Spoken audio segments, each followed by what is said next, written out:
Retired mason साहब ने, mason साहब आपकी जानिब भी सवाल लेके आना चाहेंगे। एचएम साहब भी अपने तज़िया पेश कर रहे हैं, आप क्या समझते हैं क्या कॉन्सिक्वेंसेज होंगे इस ईरानी हमले के बाद?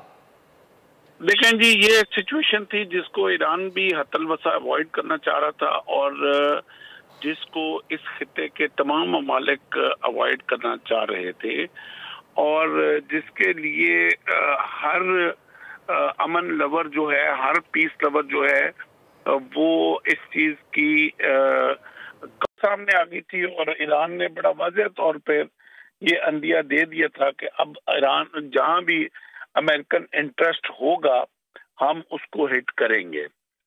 तो वो अब उस सूरत में अब ये एक्सपेक्टेड था और जिस तरह इराक में भी उन्होंने उनके जो ठिकाने थे उनको भी टारगेट किया है, क्योंकि ईरान के अंदर शायद ये कैपेबिलिटी स्ट्रेटेजिकली तो नहीं है कि उसके कोई बैलिस्टिक मिसाइल जो हैं वो अमेरिका तक पहुंच सकें। अगर पहुंच भी सकेंगे तो उनकी नजरियाती पॉलिसी ये नहीं है कि वो सिविलियंस को हिट नहीं करना चाह रहे, और जब उनको